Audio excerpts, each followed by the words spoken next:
La pandémie de Covid a eu un impact significatif sur la situation de la dette souveraine de l'Afrique. Selon les données du Fonds monétaire international, 22 pays sont actuellement en situation de surendettement ou exposés à un risque élevé de surendettement. L'organisation précise que la dette publique de l'Afrique subsaharienne a plus que doublé depuis 2012 pour atteindre 61% du PIB en 2023, s'élevant ainsi à plus de 703 milliards de dollars. Une situation contre laquelle la Commission économique des Nations Unies pour l'Afrique met en garde les pays en risque de surendettement.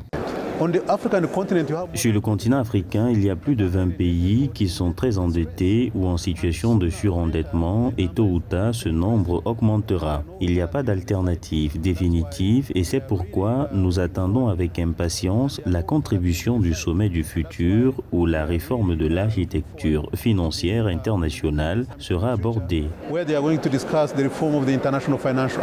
Depuis 2015, les économies africaines dépendantes de l'exportation de matières premières subissent de plein fouet la baisse des cours mondiaux. Une situation aggravée par la pandémie de Covid-19 et la guerre en Ukraine. À court de liquidités, plusieurs pays ont alors contracté de nouveaux emprunts afin de payer le service de leurs dettes, créant une spirale intenable. En 2022, 19 pays, dont le Ghana et la Zambie, étaient déjà en situation de surendettement, avec une dette publique estimée à 85 et 98% du PIB respectivement. Pour les experts de la Commission économique des Nations Unies pour l'Afrique, les gouvernements devraient envisager d'investir davantage dans les énergies vertes pour réduire leur dépendance aux emprunts.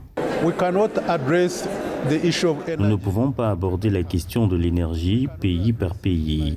Nous ne pouvons le faire que par chaîne de valeur régionale. Nous souhaitons examiner des régions comme l'Afrique orientale et australe, l'Afrique occidentale et le reste afin de pouvoir traiter la question de l'ensemble du bloc, car le commerce de l'énergie est également très important et ce que nous essayons de proposer en tant que CEA, c'est de mettre en place un cadre qui fasse participer le secteur privé à ce type de programme.